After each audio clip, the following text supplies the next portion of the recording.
আপনি কি ভেবেছেন আপনার নামাজ দিয়ে আপনি জান্নাতে যাবেন? আপনি তাহাজ্জুদ গুজার, সেজদা দিতে দিতে কপালে দাগ ফেলেছেন, এটা আপনারা জান্নাতে নেবে না? আপনি এলাকার সবচেয়ে বড় হাতেম তাই দানশীল, এই দানের ভরসায় বসে আছেন। কুশ্চিন কালো না। আমাদের নামাজ, আমাদের রোজা, আমাদের ইবাদত এগুলোকে মিজানের পাল্লায় উঠালে কোনো ওজনই হবে না। তবে আমাদের একটা কৌশল জানা আছে, আমরা আল্লাহর রহমতের ভিখারি। আমরা সেদিন আগেই গুনার স্বীকৃতি দিয়ে দেব।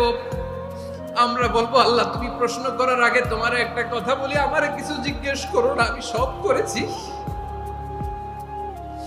এমন কোন পাপ নাই যে পাপ আমারে দিয়ে হয় নাই। তোমার রহমত দিয়ে তুমি জান্নাতে পাঠাবা, তোমার দয়ায় জান্নাতে যেতে চাই, আমল দিয়ে না। পারবেন বলতে? কিয়ামতের দিন আমরা বলবো, আল্লাহ আমার আমল দিয়ে জান্নাত চাই না, আমি তোমার দয়া দিয়ে জান্নাত চাই। তোমার দয়া ছাড়া আমার কোনো উপায় নাই।